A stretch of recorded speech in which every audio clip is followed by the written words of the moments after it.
The other part of town that was developing at that same time was Moultonborough Corner, what they called Moultonborough Corner.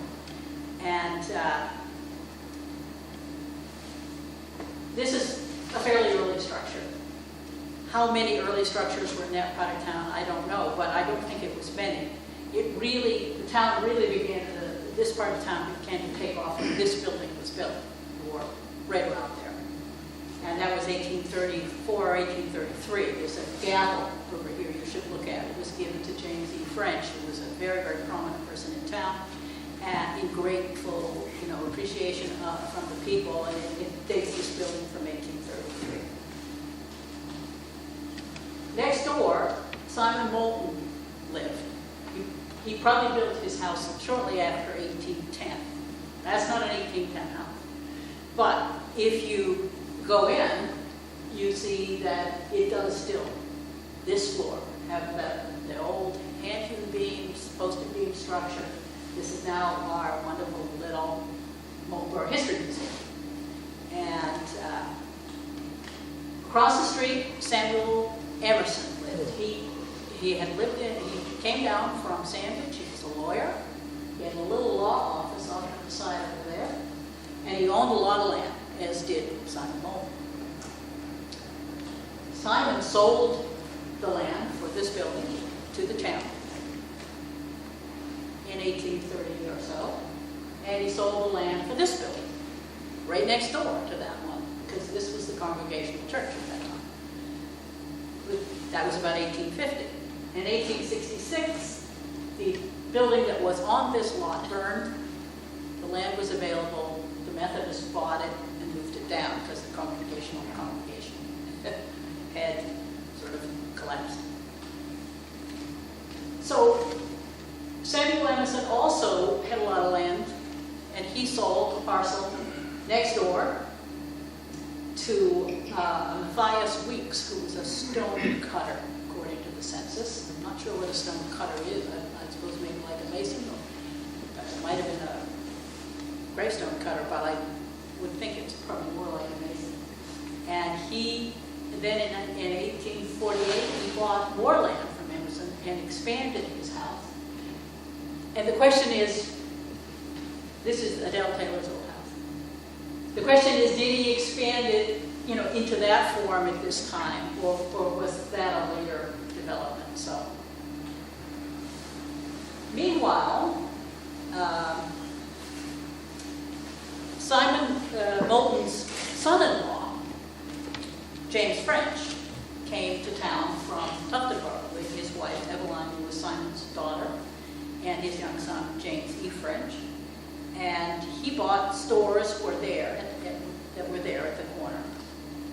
And the town was really beginning to grow.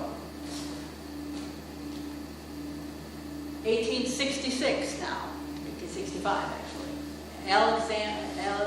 Alexander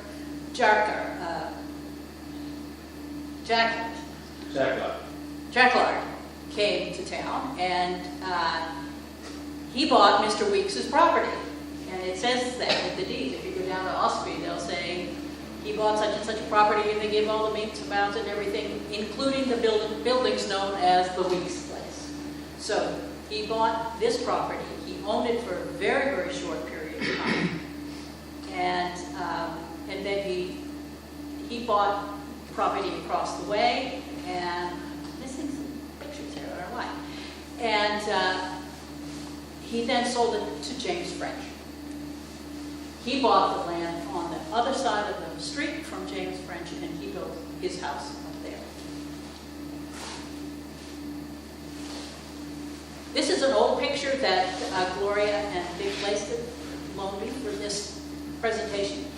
And this side of it, you'll see the house as it was, probably either when Jacqueline sold it or shortly after French bought it. It's a one-story house with a very, very steep, wide gable, very clearly Greek revival with the pediment involved, porch off the side. And I had a little fun with some scissors and Scotch tape. And I cut out the second story. And I dropped the roof right on top of the old first story. And lo and behold, I'm pretty sure that's the same building. Now, I went up into the attic, which Dick placed it in, and you can see where that window here has been boarded over. So it is the same roof, and even the same walls in the roof. How they jacked it up is a mystery, but as Fred Clark, who's here in the audience, can tell you, they jacked up whole houses and built floors underneath them. So it certainly was something they did and they knew how to do, and they did a lot. Eventually, of course, it grew to this size, but when, we don't know. At about the time that James French was moving into that building, James French was moving next door to Simon's house, because Simon had recently died. And that meant that his wife, Eveline, was moving back to her girlhood home. And again, we don't know when this building was expanded. It was a one-story house. It expanded at some point, but we're really not sure. Meanwhile, the farms are beginning to collapse. Farmland isn't any good. We had the Civil War, we had the gold rush, we had industrialization, we had better wages elsewhere, so the farms are beginning to disappear. But for some reason, the town is still growing, and I apologize for the fuzziness of that. It's actually quite crisp, and I have the brochure that Dick let me borrow. This is a brochure from the homestead by George A. Blanchard, who had married Jacklard's daughter, Adele, and then they succeeded the Jacklards in that location, which is where the library is now. And they ran this rather large boarding house. And he talks in here about how do you get here. You take the train from Boston and you go to the Weirs, you get on the steamer, you go to Center Harbor, we'll pick you up with a horse and buggy, we'll take you here, and for 75 cents a night you can stay. So it sounded like a great life. They had all the fresh vegetables from the farm, they had open views. I won't let you look at this very long because that'll make you dizzy. But that was a view from the front yard of their place, and that's the view today. You could then see Osprey Mountains. You could see little remnant. I think you can see pieces of the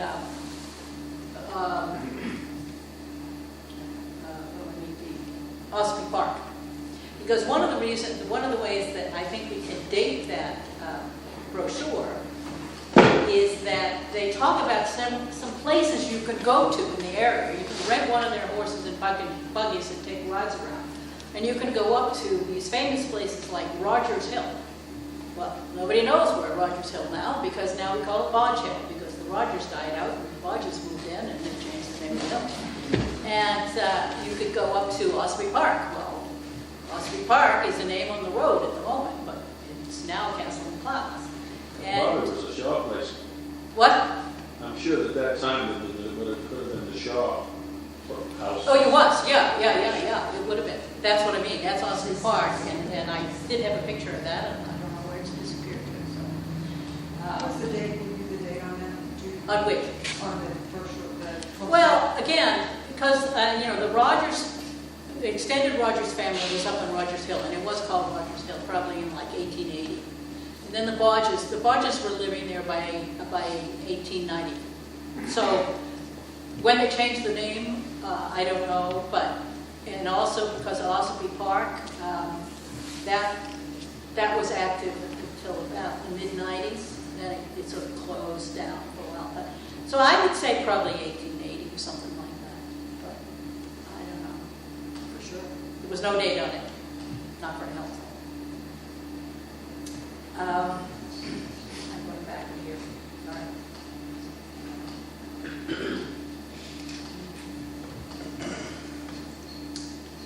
So this, in a way, this saved Moultonborough, at least for that period of time.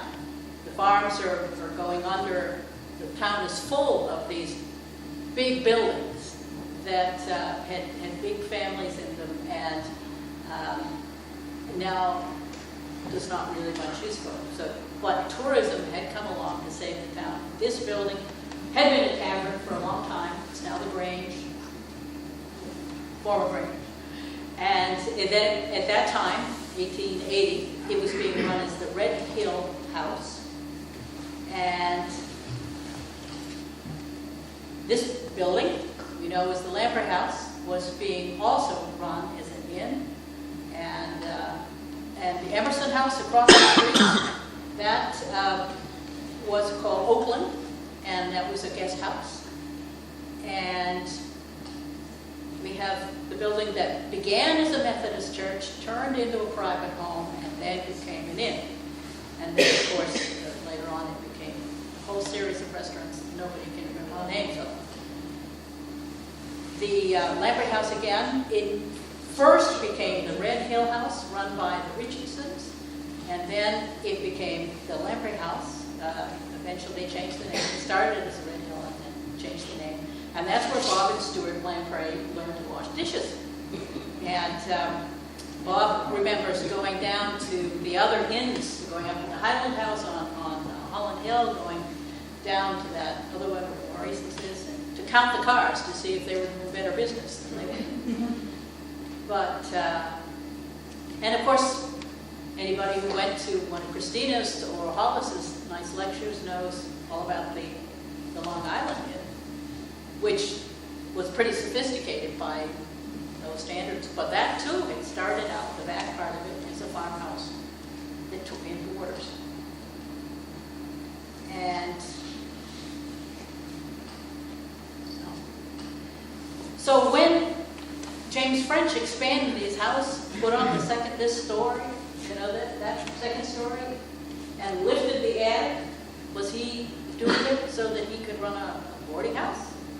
I don't know. He didn't have children. He lived there with his wife. There are, 4 bedrooms upstairs, 5 bedrooms upstairs, and 4 big bedrooms downstairs, plus a central room, plus a kitchen, and it's a big house. And anyway, James French lived there from the time he bought it, 1871, till when he died in 1919. And he was a bigwig in the state. He was the chairman of the Appropriations Committee. He had been very involved with the railroads as railroad commissioner and as the chairman of the railroad committee in the House. And the railroads were, I don't know what everyone sort of knows what the railroads were. They were a big force and a very tempting force to a lot of legislators because they spread money around liberally to get what they wanted. But he was also very, very involved in town. And he was the town moderator for years and years and years, and the town treasurer, and he was on the school board, and he did various things. There is a story that one night he was here in this room counting the ballots for town moderator. He was the town moderator. And he found one that didn't have his name on it. And so he held it up, and he says, "Is anybody in this room claim this ballot?" And nobody did. Because I should also say, he held mortgages on most of the properties in this town. And nobody said anything, and he crumpled it up in his hand, and he threw it away, and he said, "It must be a mistake." So, he was an interesting guy. And at one point, he not only lifted and put in that second story, he actually put a little addition off the back. And again, don't know why.